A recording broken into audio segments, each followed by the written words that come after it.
কিয়ামতের আগে যে মালহামার যুদ্ধ হবে, তখন রাসূল সাল্লাল্লাহু আলাইহি ওয়াসাল্লাম বলেছেন মালহামার যুদ্ধের সময় মুসলমানদের ফুস্তাদ বা তাবু হবে, শিবির হবে এই ফিলিস্তিনের দামেস্কের পাশে আল গৌতা নামে এক জায়গা আছে, ওই গৌতাতে। এবং ঈসা আলাইহিস সালাম এসে যে দাজ্জালকে হত্যা করবেন সেটাও ওই শামে।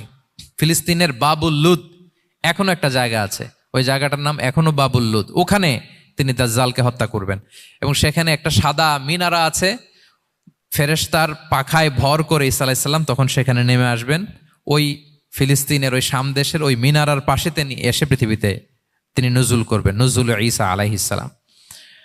তো তিন এবং জাইতুনের কসম করে বেসিকলি আল্লাহ তাআলা ঈসা আলাইহিস সালামের জন্মস্থানের কসম করেছেন। কারণ তিন এবং জাইতুন, ডুমুর এবং জলপাই, অলিভ কোন দেশে বেশি হয়? শাম দেশে। আওয়াজ করে বলেন কোন দেশে? বর্তমান ফিলিস্তিন এবং সিরিয়া, এবং ওই ভূখণ্ডে আল্লাহ নবী ঈসা আলাইহিস সালামের জন্মস্থান। তাহলে এই দুই ফলের কসম করে বেসিকলি আল্লাহ তাআলা ঈসা আলাইহিস সালামের জন্মস্থানের কসম করেছেন।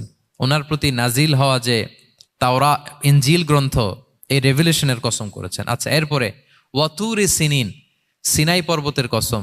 সিনাই পর্বত বা তুর পাহাড় হচ্ছে মিশরে অবস্থিত, আর মিশর হচ্ছে মুসা আলাইহিস সালামের জন্মস্থান। কার জন্মস্থান? মুসা আলাইহিস সালামের জন্মস্থান। তাহলে ওয়াতুরি সিনিন, তুর পাহাড়ের কসম বুঝিয়ে আল্লাহ তাআলা মূলত মুসা আলাইহিস সালামের জন্মস্থানের কসম করেছেন, যেখানে তাওরাত নাজিল হয়েছে।